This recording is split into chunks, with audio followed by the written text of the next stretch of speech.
Bonjour à toi, je suis Nathalie Mougel et si tu es lycéen, je t'accompagne pour mieux réussir et mieux vivre tes 3 années de lycée et obtenir à la fin l'orientation que tu souhaites et qui est la bonne pour toi.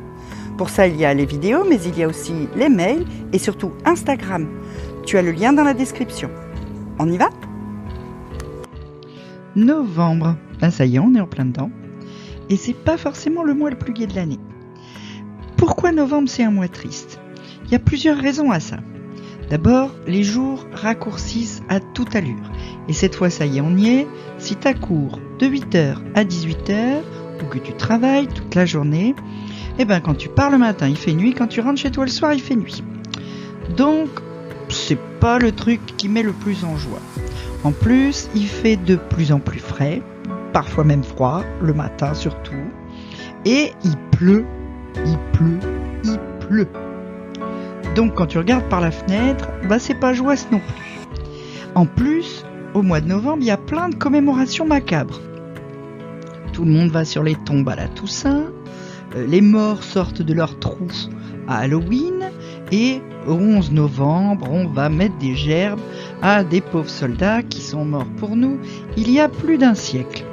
Tout ça, forcément, n'est pas très joyeux. Alors, et toi dans tout ça ? En même temps, souvent, à cause du manque de lumière, à cause de la température qui baisse, à cause de cette ambiance, c'est souvent le moment où tu as une baisse d'énergie.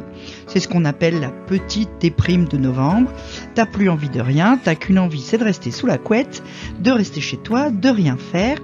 Et c'est pile à ce moment-là qu'il y a tous les DS communs, qu'il y a la fin des notes, donc tous les profs se mettent à faire des interros pour avoir des notes.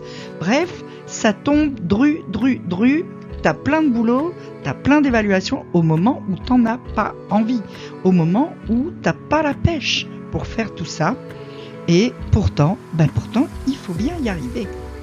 Alors, comment faire pour mieux supporter ce mois de novembre qui est tellement glauque presque, première chose, tu peux mettre un peu de lumière dans tout ça. Tu peux mettre un peu de lumière dans tout ça en sortant, malgré tout, tous les jours, en allant dans la nature, dans un parc, au bord de la mer, à la montagne si tu vis à la montagne, en tout cas dans la nature, pour profiter des petits rayons de soleil qui se présentent. Et puis tu peux aussi utiliser la luminothérapie. La luminothérapie, c'est des lampes qui reproduisent en fait la lumière naturelle. Tu la mets sur ton bureau, tu travailles avec 30 minutes. 30 minutes le matin ou 30 minutes le soir permettent de compenser le manque de sommeil et de donner à ton corps ce que le soleil ne lui donne pas. Tu peux aussi booster les vitamines dans ce que tu manges. Tu vas manger plus de fruits.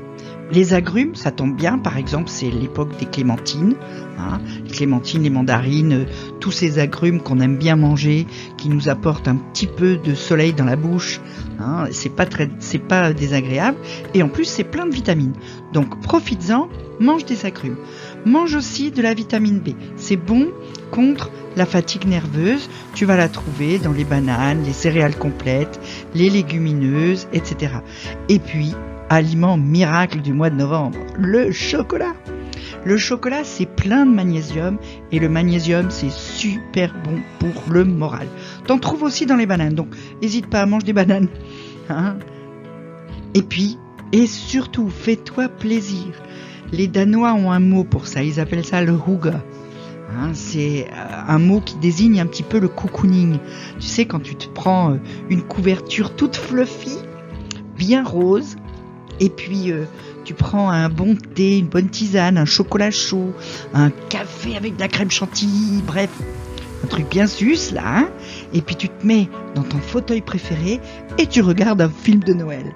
Tu peux aussi demander à tes frères et sœurs de te lancer dans une grande partie de jeux de société, une grande partie de, je sais pas quoi tu aimes jouer, Uno, Jungle, bref, un truc qui va vous faire rire et qui va vous rappeler un petit peu le temps où vous étiez plus petit.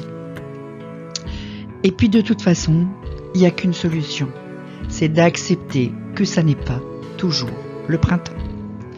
Alors la nostalgie va peut-être te gagner, c'est des choses qui arrivent. Prends-le du bon côté. Demande à tes parents de ressortir des vieux albums de photos. Regardez-les en famille, racontez-vous ce que vous faisiez à ce moment-là, les petites anecdotes du petit frère qui est tombé dans la boue, etc. Et puis, de toute façon, novembre, c'est peut-être pas gai, mais décembre, c'est Noël. Si tu veux plus de conseils pour te sentir mieux, pour mieux gérer ton énergie, d'abord on en reparlera et puis surtout tu peux poser ta question en commentaire, tu peux cliquer sur le lien dans la description pour me suivre sur Instagram et t'abonner au mail Réussir demain au lycée. On se retrouve très très vite.